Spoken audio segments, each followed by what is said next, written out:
दोस्तों, आपका मेरे चैनल में कहानियन ऑल टाइम हिट फिर से एक बार स्वागत है। मैं आशा करता हूँ आप सब अच्छे होंगे। आज की कहानी गंगा माता के जन्म के ऊपर है। पहला भाग। पर्वतराज हिमालय की अत्यंत रूपवती, लावण्यमयी एवं सर्वगुण संपन्न दो कन्याएं थीं। सुमेरु पर्वत की पुत्री मैना इन कन्याओं की माता थी। हिमालय की बड़ी पुत्री का नाम गंगा तथा छोटी पुत्री का नाम उमा था। गंगा अत्यंत प्रभावशाली और असाधारण दैवी गुणों से संपन्न थी। वह किसी बंधन को स्वीकार न कर मनमाने मार्गों का अनुसरण करती थी। उसकी इस असाधारण प्रतिभा से प्रभावित होकर देवता लोग विश्व के ज्ञान की दृष्टि से उसे हिमालय से मांग कर ले गए। पर्वतराज की दूसरी कन्या उमा बड़ी तपस्विनी थी। उसने कठोर एवं असाधारण तपस्या करके महादेव जी को वर के रूप में प्राप्त किया। विश्वामित्र के इतना कहने पर राम ने कहा, हे भगवान, जब गंगा को देवता लोग सुरलोक ले गए तो वह पृथ्वी पर कैसे अवतरित हुई और गंगा को त्रिपतका क्यों कहते हैं? इस पर ऋषि विश्वामित्र ने बताया, महादेव जी का विवाह तो उमा के साथ हो गया था, किंतु 100 वर्ष तक भी उनके किसी संतान की उत्पत्ति नहीं हुई। एक बार महादेव जी के मन में संतान उत्पन्न करने का विचार आया। जब उनके इस विचार की सूचना ब्रह्मा जी सहित देवताओं को मिली तो वे विचार करने लगे कि शिव जी के संतान के तेज को कौन संभाल सकेगा। उन्होंने अपनी इस शंका को शिव जी के सम्मुख प्रस्तुत किया।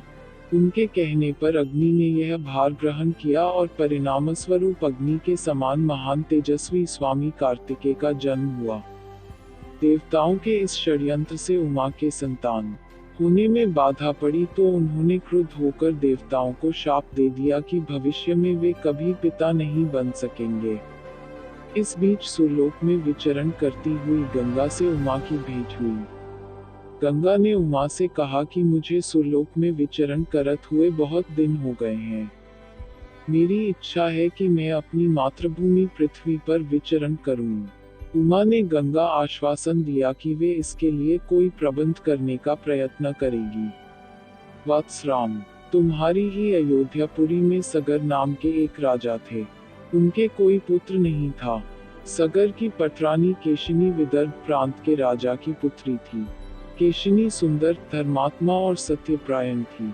सगर की दूसरी रानी का नाम सुमति थी, जो राजा अरिष्टनेमि की कन्या थी। दोनों रानियों को लेकर महाराज सगर हिमालय के भृगु प्रस्रवण नामक प्रांत में जाकर पुत्र प्राप्ति के लिए तपस्या करने लगे। उनकी तपस्या से प्रसन्न होकर महर्षि भृगु ने उन्हें वर दिया कि तुम्हें बहुत से पुत्रों की प्राप्ति होगी। दोनों रानियों में से एक का केवल एक ही पुत्र होगा जो कि वंश को बढ़ाएगा और दूसरी के 60,000 पुत्र होंगे। कौन सी रानी कितने पुत्र चाहती है, इसका निर्णय वे स्वयं आपस में मिलकर कर लें। केशिनी ने वंश को बढ़ाने वाले एक पुत्र की कामना की और गरुड़ की बहन सुमति ने 60,000 बलवान पुत्रों की। उचित समय पर रानी केशिनी ने असमंजस नामक पुत्र को जन्म दिया। रानी सुमति के गर्भ से एक तुंबा निकल जिसे फोड़ने पर छोटे छोटे 60,000 पुत्र निकले।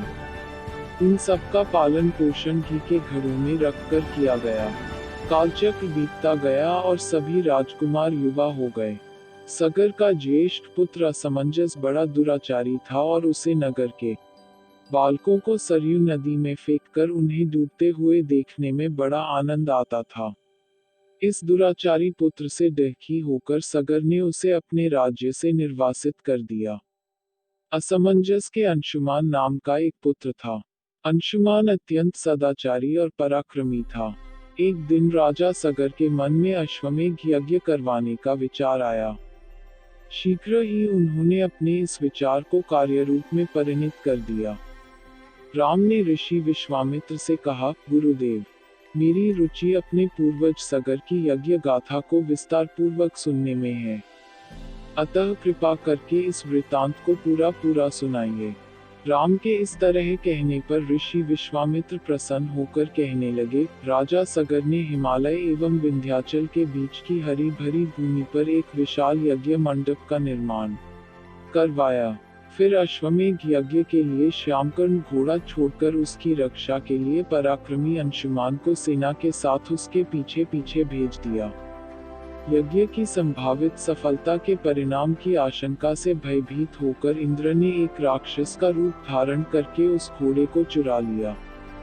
घोड़े की चोरी की सूचना पाकर सगर ने अपने 60,000 पुत्रों को आदेश दिया कि घोड़ा चुराने वाले को पकड़कर या मारकर घोड़ा वापस लाओ।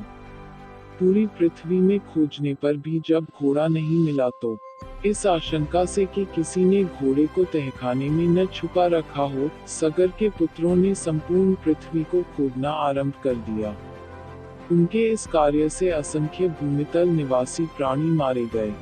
खोदते खोदते वे पाताल तक जा पहुँचे। उनके इस नृशंस कृत्य की देवताओं ने ब्रह्मा जी से शिकायत की तो ब्रह्मा जी ने कहा कि ये राजकुमार क्रोध एवं मद में अंधे होकर ऐसा कर रहे हैं।